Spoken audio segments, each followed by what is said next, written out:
में आप लोगों ने रियल नंबर्स में एक्सरसाइज 1.1 और 1.2 के सॉल्यूशन आप लोगों ने देखे हैं, ठीक है। अब एक्सरसाइज 1.3 में सॉल्यूशन देखना है। अब आगे हमें ये सीखना है कि हम प्रूफ कैसे देंगे कि कोई संख्या अपरिमेय संख्या है, ठीक है ना। जैसे पहला क्वेश्चन आपका रखा हुआ है, सिद्ध कीजिए √1 √5 एक अपरिमेय संख्या है, ठीक है ना। क्या रखा हुआ है? √5 एक अपरिमेय संख्या है।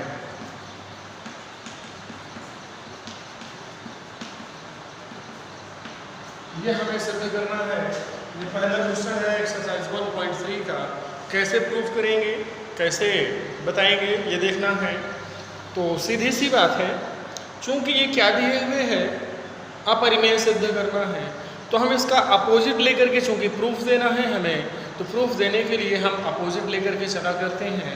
हम यहाँ पर अपोजिट मान लेंगे सॉल्यूशन में। माना √5 एक परिमेय संख्या है, ठीक है। अगर परिमेय संख्या है तो हम इसको क्या लिखेंगे? अपरिमेय संख्या को हम p/q के रूप में लिखते हैं।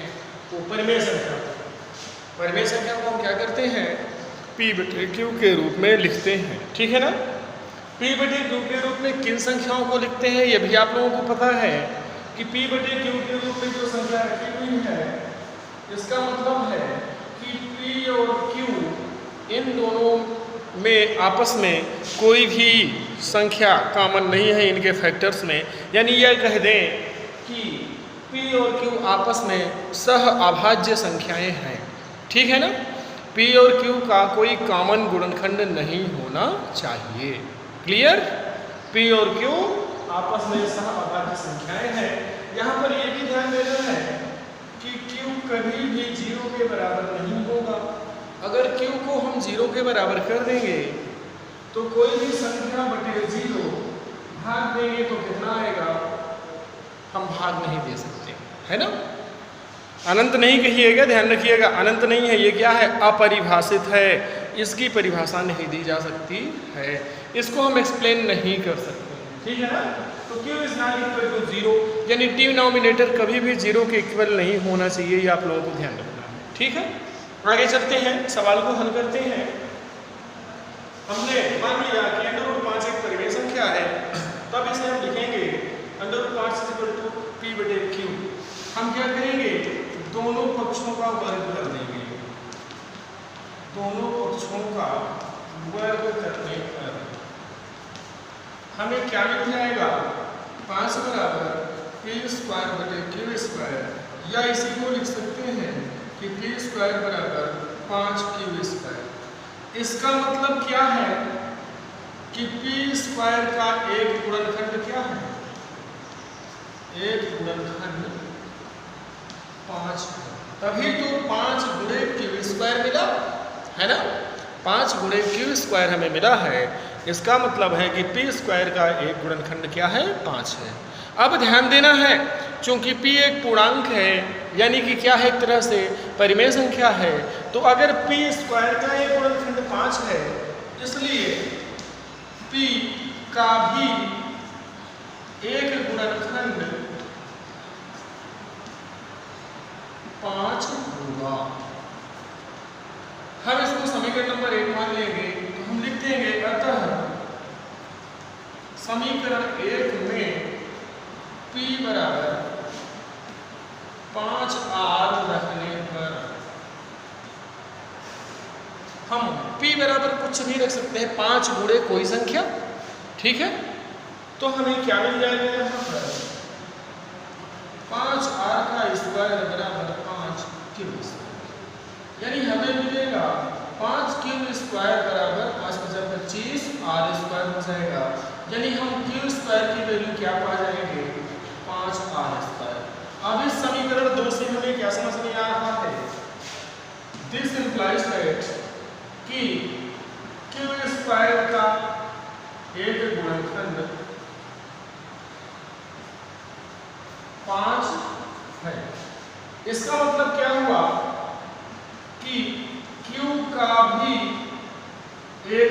गुणनखंड 5 होगा।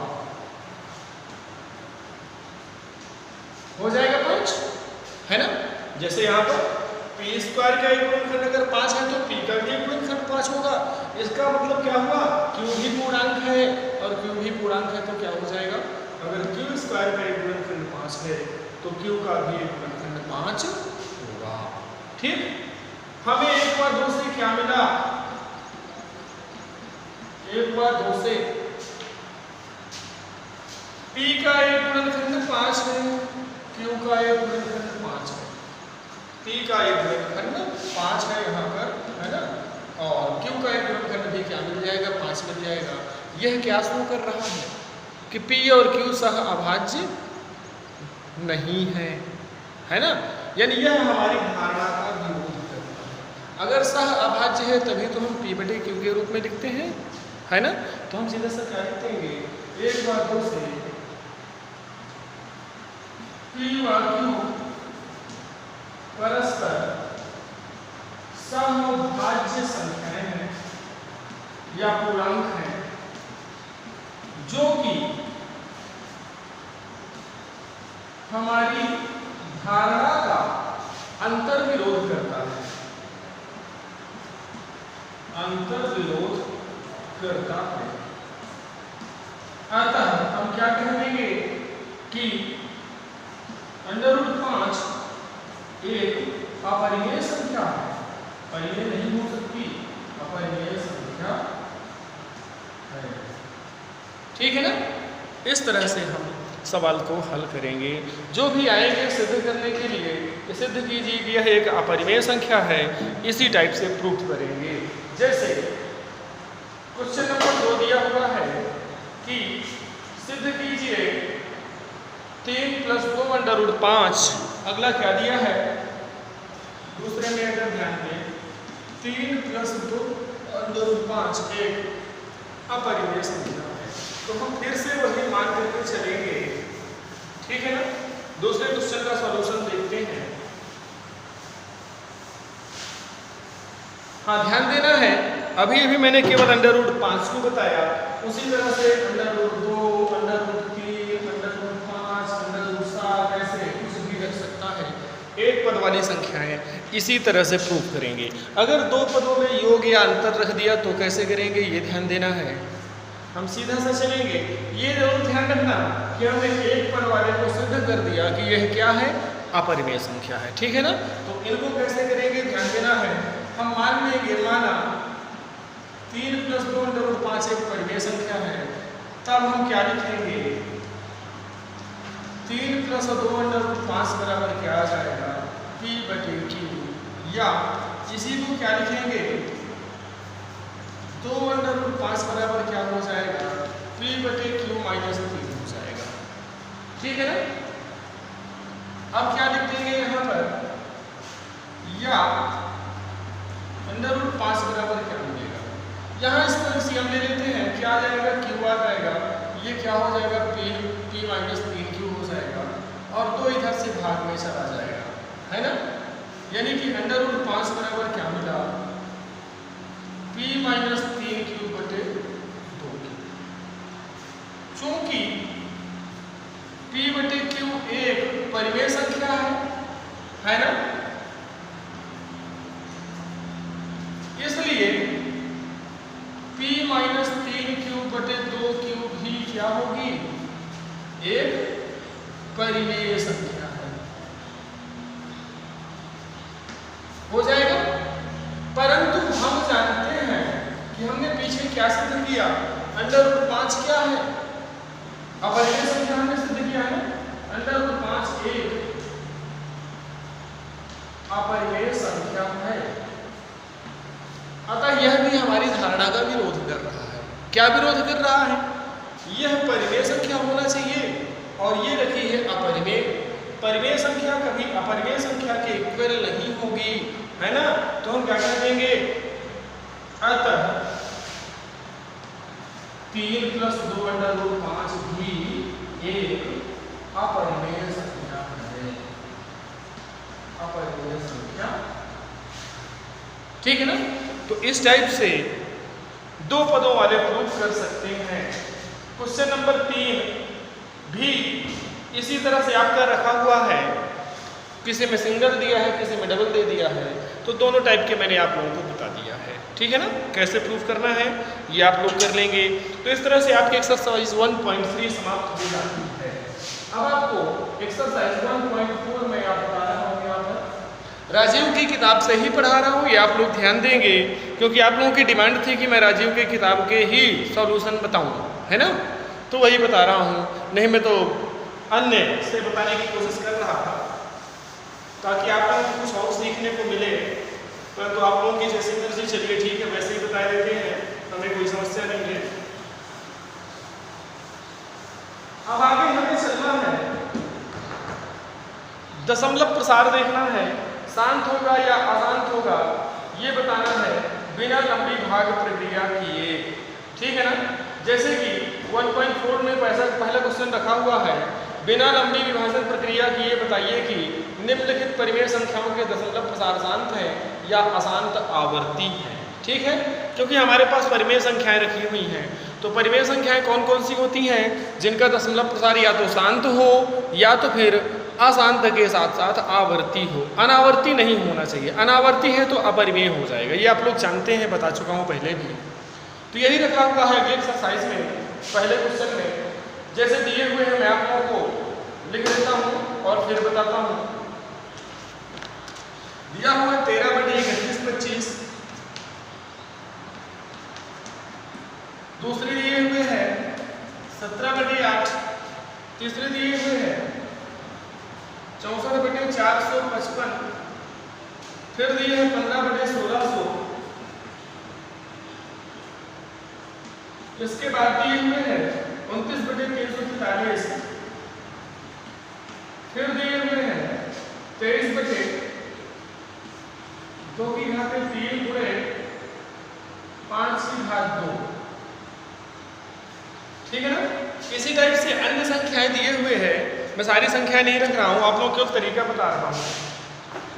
आप लोगों को करना क्या है, इनके दशमलव प्रसार शांत है या अशांत आवर्ती है ये बताने के लिए आपको इनके डिनोमिनेटर पर ध्यान देना होगा, हर पर ध्यान देना। ठीक है ना, और हर पर ध्यान दे करके आप लोग बता सकते हैं कि इनका दशमलव प्रसार शांत होगा या अशांत आवर्ती होगा। तो आपको करना क्या है, सबसे पहले आप हर एक का हर ले लेंगे, उसके अभाज्य गुणनखंड करेंगे। जैसे आपके पास रखा हुआ है 31/25 पहले वाले में, ये किससे कटेगी, सीधी सी बात है, 5 से काटते चले जा रहे हैं, 5 × 30, 5 × 10, 5 × 25, फिर 5 से काट दो, 5 × 1 5, 5 × 10, 5 × 25, फिर 5 से काट दो, 5 × 2 5 × 25, फिर 5 से काट दो, 5 × 25, फिर 5 से 1, यानी हर क्या मिलेगा, 31/25 = कितने 5 हो गए, 5 × 5 × 5 × 5 × 5, यानी क्या मिलेगा 5 की घात 5। या हम ये कह दें कि 13/31/25 बराबर क्या मिलेगा, 13/5 की घात 5। चूंकि हर के अभाज्य गुणनखंडों में केवल 5 उपस्थित है, अतः इसका दशमलव प्रसार क्या हो जाएगा, शांत दशमलव होगा। आप लोगों को ध्यान देना है, अगर किसी संख्या का हर 2 की घात n गुणे 5 की घात n के रूप का अगर मिलेगा हर, तो उसका दशमलव प्रसार क्या होगा, शांत दशमलव होगा। क्या हो जाएगा, शांत दशमलव।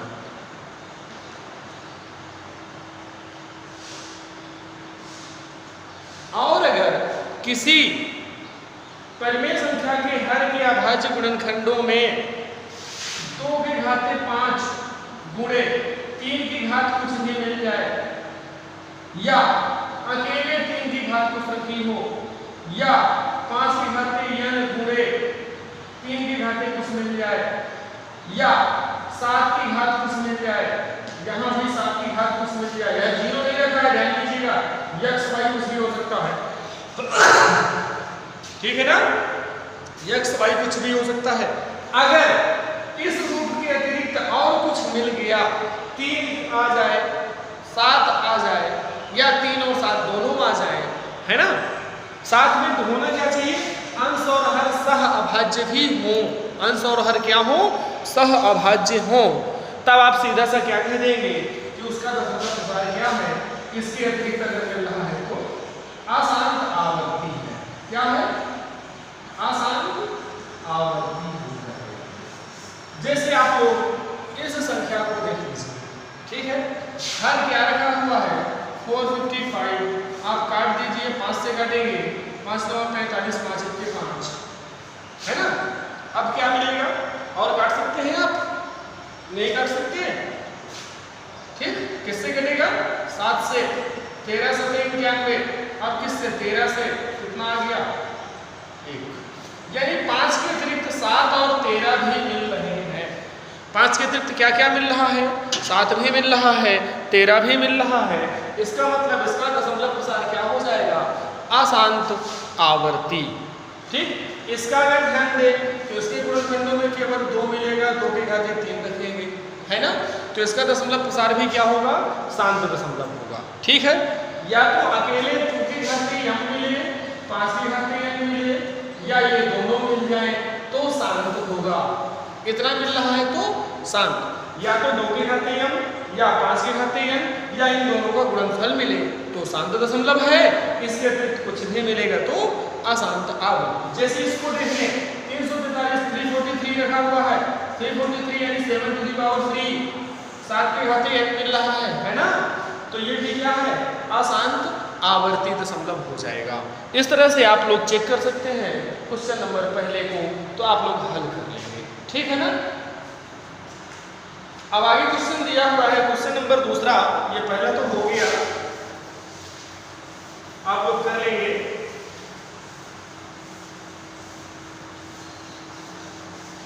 हाँ, क्वेश्चन नंबर दूसरा देखते हैं, रखा हुआ है, ऊपर दिए गए प्रश्न में उन परिमेय संख्याओं के दशमलव प्रसारों को लिखिए जो शांत हैं, जिनका दशमलव प्रसार शांत है उनको हमें लिखना है ना। तो जैसे पहली संख्या मैंने क्या लिया था, 31 बटे कितना, 13 बटे था, 31 25 था, है ना। इसके ये शांत दशमलव है, मैंने बताया शांत दशमलव आएगा, है ना। इसको क्या करना है, दशमलव रूप में लिखना है, बिना लंबी भाग प्रक्रिया किए, बिना भाग दिए दशमलव रूप में लिखना है। तो आप लोग कैसे करोगे, ध्यान देना है, ये बराबर क्या मिलेगा, मैंने आप लोगों को क्या बताया, 13 बटे 5 गुणे 5 गुणे 5 गुणे 5 गुणे 5, ये हो जाएगा। कितने 5 मिल रहे हैं, 5 5 मिल रहे हैं, है ना। तो हम करेंगे क्या, जितने 5 नीचे मिल रहे हैं उतने 2 ऊपर गुणा करेंगे और उतने 2 नीचे गुणा करेंगे, कर दिया। इससे क्या हो जाएगा, ऊपर तो आपको गुणा करना पड़ेगा, 2 दूनी 4 दूनी 8 दूनी 16 दूनी 32, गुणा करो, कितना हो जाएगा, 32 13, जल्दी गुणा कर दीजिए, 32 और 13 का गुणा करना है, जल्दी कर लीजिए और देखिए कितना आया, कितना आएगा, 32 13 96 हो जाएगा, 9 32 के 32 9 41 बटे ये 5 और 2 का गुणा 10, 5 और 2 का गुणा 10, कितने 10 हो जाएंगे, 5 तो 10 हो जाएंगे, यानी क्या मिल जाएगा, 416 बटे 1 2 3 4 5, यानी 5 में पहले दशमलव 0.00416, बिना लंबी भाग प्रक्रिया के हमने क्या कर दिया, परिमेय संख्या को शांत दशमलव में बदल दिया। तो इस तरह से आप लोग दूसरा क्वेश्चन कर लेंगे, ठीक है। बाकी आपको करना है, केवल उन्हीं को करना है जो शांत दशमलव के रूप में हो सकते हैं, जो अशांत दशमलव के रूप में होंगे उनको नहीं करेंगे। जैसे अगली संख्या क्या लिखा था मैंने, 17 बटे 8 थी, इसको करने के लिए आप क्या करते, 17 बटे 2 गुणे 2 गुणे 2, ऊपर क्या करते 5 गुणे 5 गुणे 5, और नीचे भी 3 to 5 का गुणा करते। इसके बाद ऊपर तो गुणा कर लेंगे, 5 बटे 25 5 125, 17 गुणे 125, आगे कैलकुलेशन आपको करना है, नीचे 10 गुणे 10 गुणे 10 हो जाता है, ये है आगे कैलकुलेशन इसी तरह से आप लोग कर लेंगे, ठीक है ना। इस तरह से हमें कर लेना चाहिए। ठीक, अब क्वेश्चन नंबर 3 में चलेंगे। क्या कह रहा है, मैं पढ़ूंगा अभी।